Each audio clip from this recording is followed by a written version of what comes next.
आज मैं आपको एक मजेदार कहानी सुनाने जा रही हूँ। बहुत पुरानी बात है। तब पेरू में एक शक्तिशाली राजा राज करता था। उसका साम्राज्य दूर दूर तक फैला हुआ था।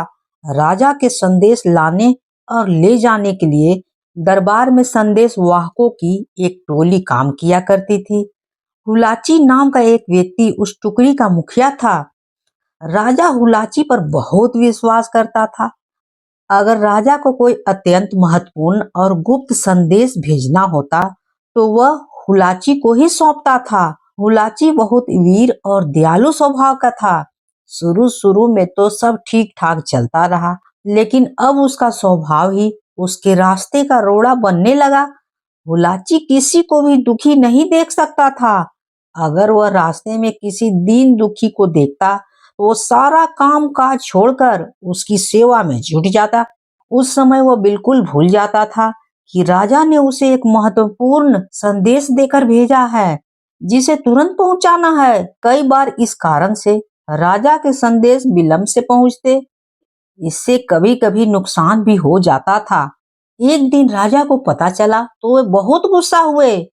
उसने हुलाची को खूब डांटा फटकारा, चेतावनी दी कि अगर अब कभी संदेश विलंब पहुंचा तो उसे कड़ा दंड दिया जाएगा। हुलाची सिर झुकाए सुनता रहा, लेकिन वह अपना स्वभाव न बदल सका।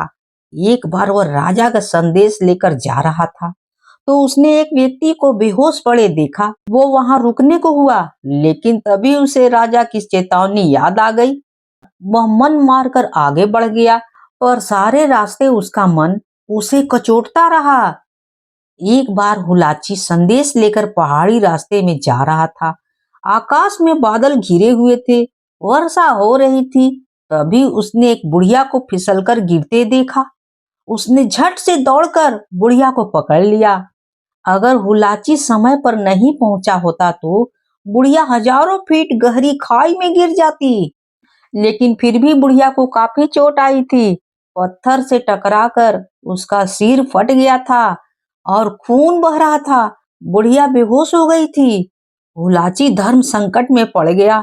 अगर बुढ़िया की देखभाल करता है तो संदेश पहुंचाने में विलंब हो जाएगा, राजा क्रोधित हो जाएंगे। और अगर संदेश देने जाता है तो देखभाल न होने से न जाने बुढ़िया की क्या दशा होगी। वहां कोई था भी नहीं जिसे हुलाची बुढ़िया की देखभाल के लिए छोड़ जाता। हुलाची सोचता रहा। आखिर उसने निर्णय ले ही लिया कि चाहे जो कुछ भी हो वह बुढ़िया के स्वस्थ होने के बाद ही आगे बढ़ेगा। हुलाची ने वहीं बुढ़िया के लिए एक झोपड़ी बनाया, उसकी मलहम पट्टी की और जब वह ठीक हो गई तो उसे एक गांव में छोड़कर आगे बढ़ चला। बुढ़िया ने हुलाची को खूब आशीर्वाद दिए। संदेश पहुंचने में बहुत देर हो गई थी। हुलाची समझ गया कि राजा इस बार अवश्य दंड देंगे, और यही हुआ भी। जब राजा को पता चला तो उसने हुलाची को न सिर्फ नौकरी से हटा दिया बल्कि अपना राज छोड़कर चले जाने को भी आदेश दे दिया। अब क्या होगा? बेचारा हुलाची क्या करता? वह चुपचाप राज छोड़कर चला गया। वह सारा दिन इधर उधर फिरता रहा, जंगली फल फूल खाकर पेट भरता रहा। कहीं किसी दीन दुखी को देखता या घायल जानवर पर नजर पड़ती तो सब कुछ भूलकर उसकी सेवा में लग जाता। लेकिन हमेशा तो ऐसा नहीं चल सकता था। हुलाची को कई कई दिन तक खाना नहीं मिलता। एक दिन वह जंगल में घूम रहा था। उसने वहां एक झोपड़ी देखी, शायद कुछ खाने पीने को मिल जाए। यह सोचकर वह उस ओर बढ़ गया। जैसे ही हुलाची झोपड़ी के पास पहुंचा, एक बुढ़िया अंदर से निकली।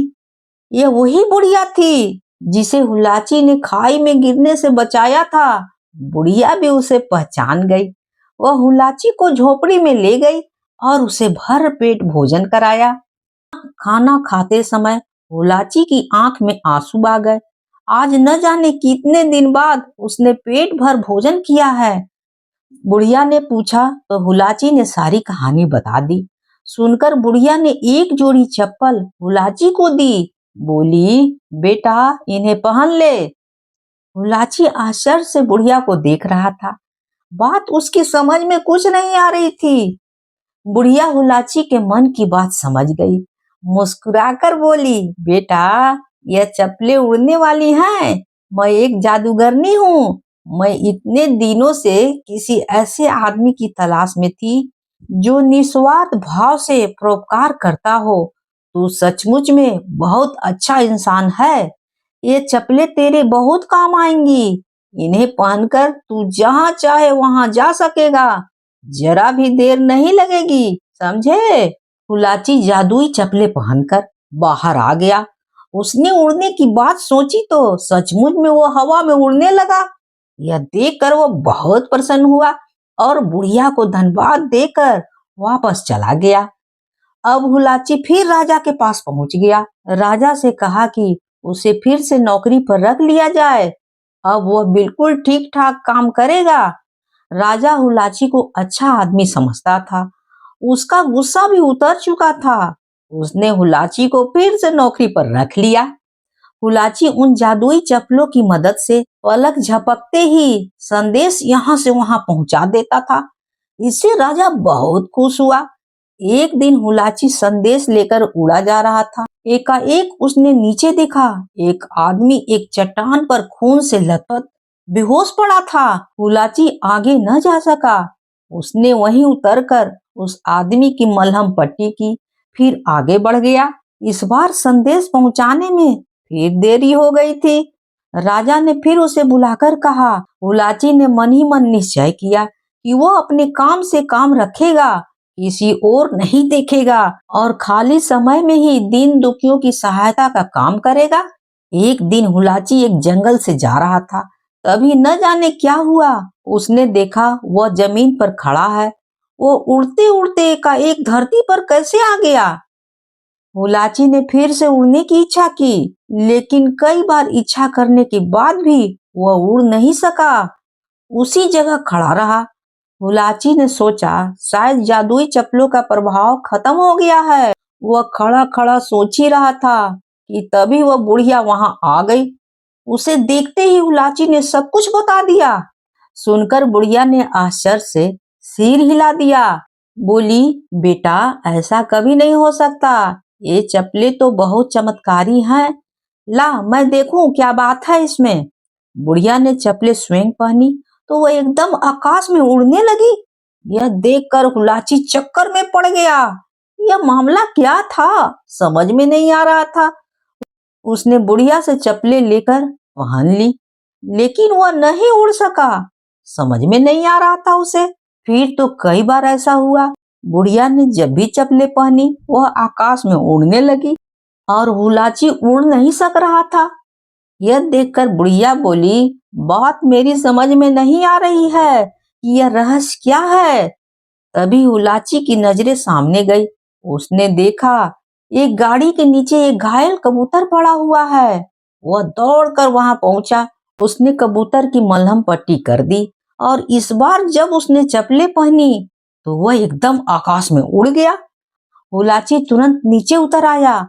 उसने चप्पलें बुढ़िया के सामने रख दी। बोला, अम्मा, ये उड़ने वाली चप्पलें आप ही को मुबारक हो। क्यों बेटा, क्या बात है? बुढ़िया ने पूछा। अब मैं समझ गया हूँ कि मैं पहले क्यों नहीं उड़ पा रहा था और अब कैसे उड़ सका। असल में चप्पलें तो ठीक हैं, खराबी मेरे मन में ही है, हुलाची ने कहा। बुढ़िया चुपचाप उसकी बात सुन रही थी।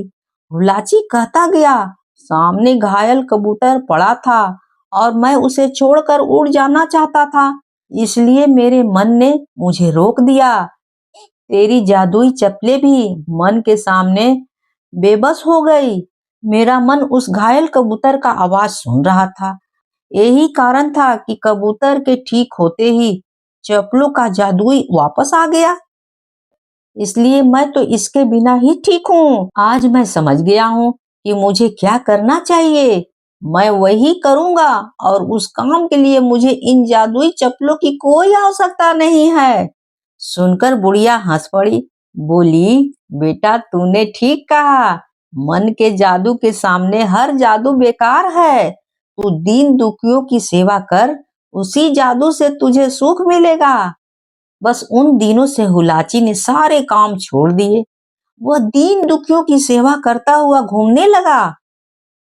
कहते हैं उलाची आज भी अमर है और उसकी कहानी भी अमर है। अगर कहानी अच्छी लगी हो तो please like share and subscribe जरूर कीजिएगा, भूलिएगा बिल्कुल नहीं। कहानी होती है समाप्त।